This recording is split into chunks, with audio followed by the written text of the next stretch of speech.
Yeah, it's raining. What a great start. But we're off to Bristol now. Go pick up Danny.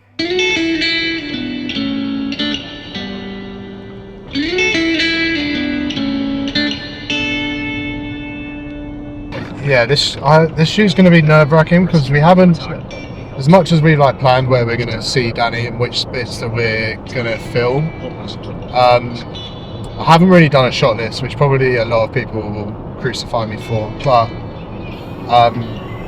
just with the costs of everything and not being able to drive to the spot and scout and stuff like that, it's going to be a very reactionary shoot. But I mean, me and Ed film golf all the fucking time, so it's pretty much a reactionary film in there anyway, so it's pretty much what we're used to. So we've somehow got to get this bike into that. Oh, It'll be easy, yeah? yeah, both wheels off, handlebars off, maybe fork off as well. Yeah. Sweet. Yeah, For me. yeah, lush. The wall, that's it basically. Really secure. Is this what happens when you work with bikes? You just get fucking disgusting hands all the time.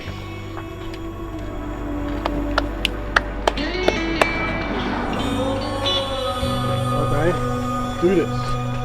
What do we do? Lol.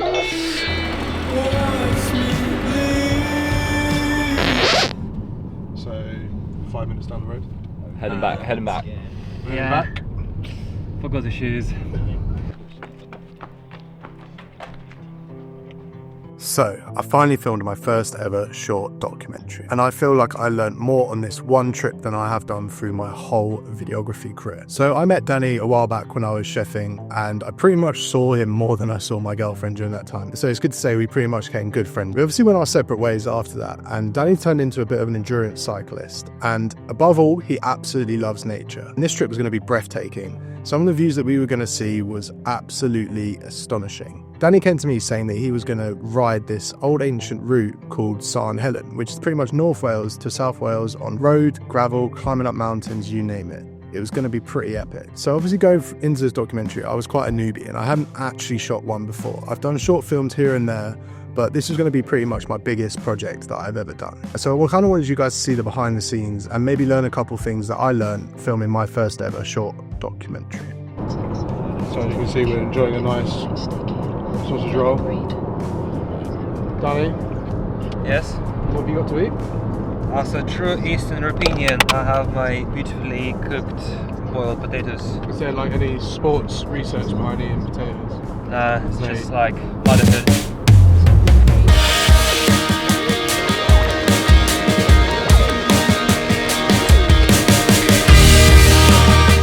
Oh, it's a tent set up.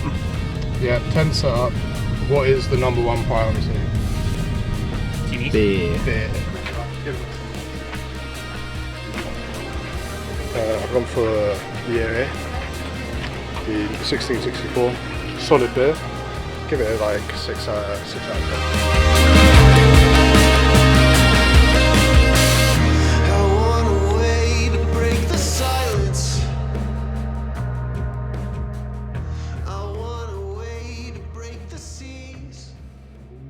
A lot of this pre-production was a lot of going on maps and pinpointing locations that we were going to find Danny and get some of the footage that we needed. We spent hours on Zoom trying to find different spots and find really good locations for us to film in. Unfortunately, I didn't really have much of a budget for this. I would have loved to be able to drive the route and find the locations myself. But obviously working on a tight budget, this didn't really allow me to do. So we were on Google Maps, pinpointing locations on that, finding different spots that we could film Danny, and it was a pretty grueling task. We wanted to make sure that we were set up in each location, which meant basically doing a timeline of when and where we would meet Danny. Obviously for him it's about chasing a record, and for me it's about showcasing a story through this grueling trail. How you feeling, Daddy? Yeah, I feel good. Feel ready. Yeah, I'm a little pre-ride. I'll see you at the start. Safe. And then, yeah, we'll go from there. 2:30 AM. Yeah, 2:30 AM. I actually don't feel too bad, but No, I'm probably going to hit me around 7 o'clock, but Danny's already gone. We'll probably drive past him in a sec, meeting him up at Llandinio Bridge. I'm going to butcher all these Welsh names today, but got all the camera rig done last night, which is a bless. But yeah, let's get this fucking trip on the road, eh? Oi, oi.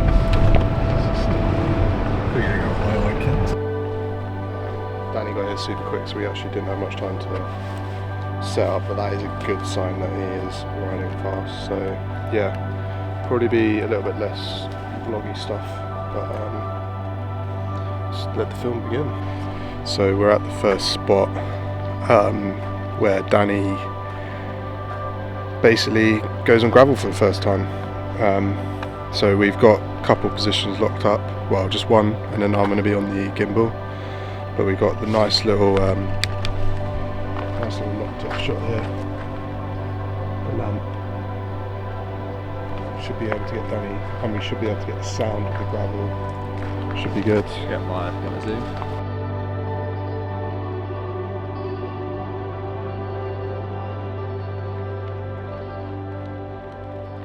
So with all the pre-production done, I thought I had nailed it. And then when we get to the first spot with me and him, we completely miss him.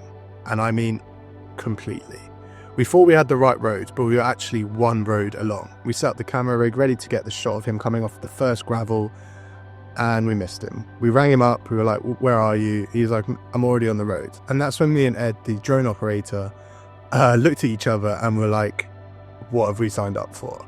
We had done so much planning and we messed it up at the first hurdle. Getting Ed along to be the drone operator was probably one of the best decisions I made for this project. I knew that a lot of it was off-road, and I needed to make sure that we captured most of this for the short film. It really helped us capture the scale of Wales and all the hidden spots that we probably wouldn't have been able to reach with just a camera.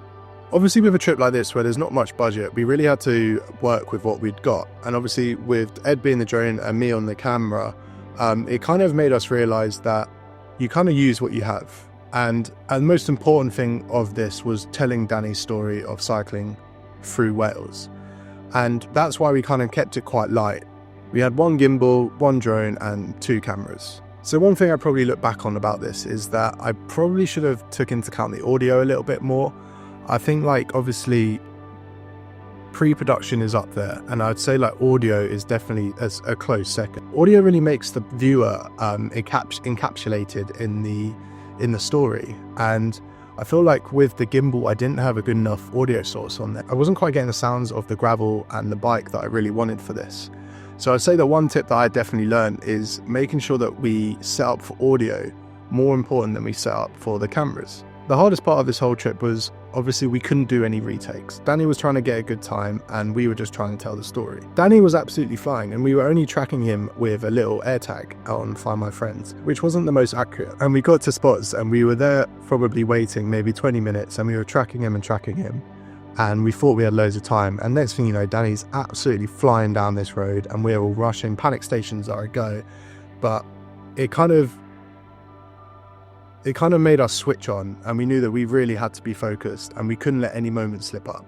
It wasn't really about getting the perfect shot, it was making sure that we got the story because we didn't want to miss anything. Look at this. Wouldn't want to be anywhere else at 5 in the morning, I can tell you that. And we finally got the drone out. How's it looking? Bit dark? Little dark. Danny's probably just climbed, he's probably gone round that mountain over there pretty much. And we're waiting here. We're going to wait for him to come down here. I think we've got about maybe 20 minutes or so. And we're hopefully going to get some drone shots because this road that you will about to be, hopefully will be able to see, we'll put some of the footage in, is crazy. Like, I didn't know North Wales was this epic. Like, obviously been to Scotland loads and loads and loads, but this is up there. This is up there.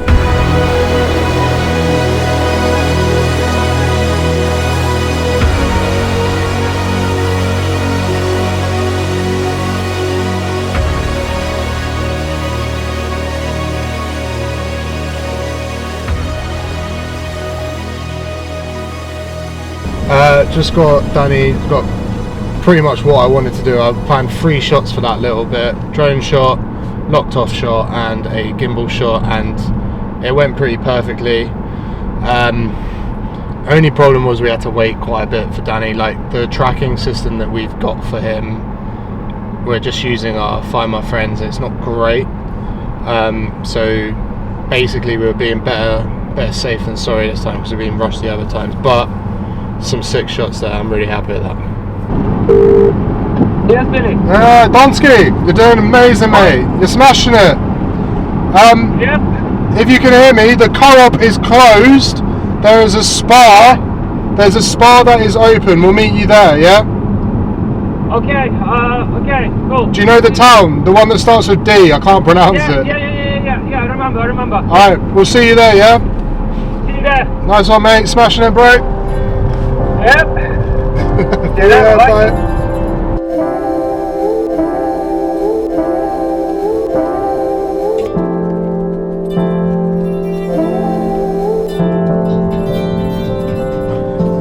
This place is insane. This does not do it justice. I generally didn't think I'd find it anywhere more prettier than Scotland, and like, fuck me, some of this scenery in Wales is ridiculous.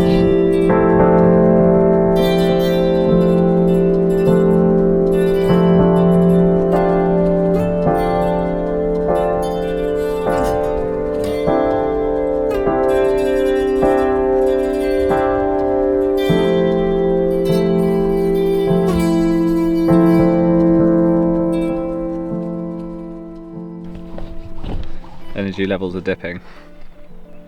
Yeah, I want to sleep, but it's too bright, I think. But we've got 40-minute wait for Dan. Just got off the phone to him. He's worried that he's going to get injured pushing so hard, so he's slowing up a little bit, which is fair enough. But just means we have to wait longer. So we've just we're literally in just a random lay-by on a random road, just waiting for him. And a storm is coming. We've been hearing thunder for about the past 15 minutes now, so. It got to about 7 AM and the grind was real. And on 2 hours sleep, me and Ed started to feel a little bit tired.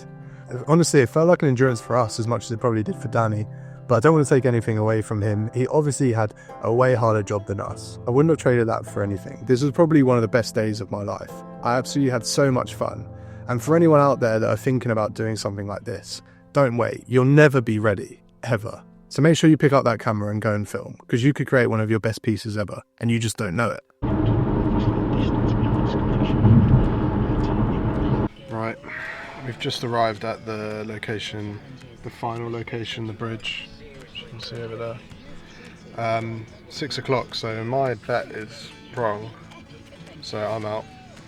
Ed said 6:45. Still on? No, it's not on.